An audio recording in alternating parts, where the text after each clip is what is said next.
జై శ్రీమన్నారాయణ. పరిపప్రచ్ఛ.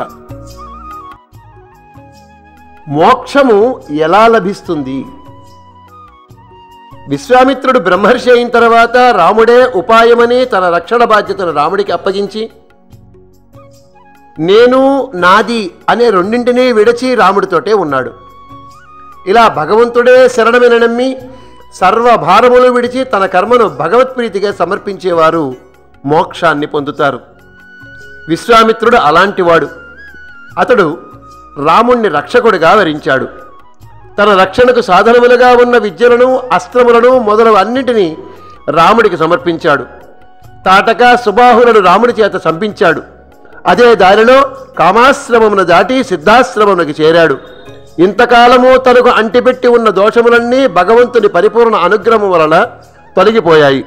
భగవంతుడే శరణమని నమ్మినవాడు భగవద్ అనుగ్రహం వలన సంచిత ఆగామి కర్మలను పోగొట్టుకుంటాడు.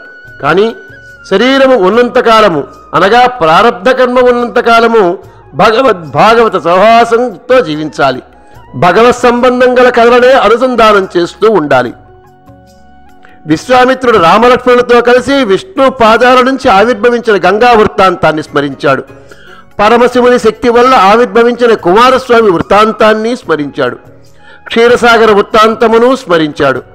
ఇలా విశ్వామిత్రుణ్ణి శరణాగతుడుగా, రాముణ్ణి భగవానుడిగా మనము భావించినప్పుడు శరణాగతుడు సిద్ధిని పొందడానికి ఎలా ప్రవర్తించాలో ఈ వృత్తాంతంలో తెలుస్తుంది.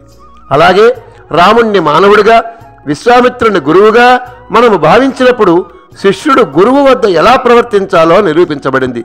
కావున మానవుడు సర్వభారమును విడిచి భగవానుడే శరణమని తన కర్మలను చేస్తే మోక్షాన్ని పొందుతాడు. జై శ్రీమన్నారాయణ.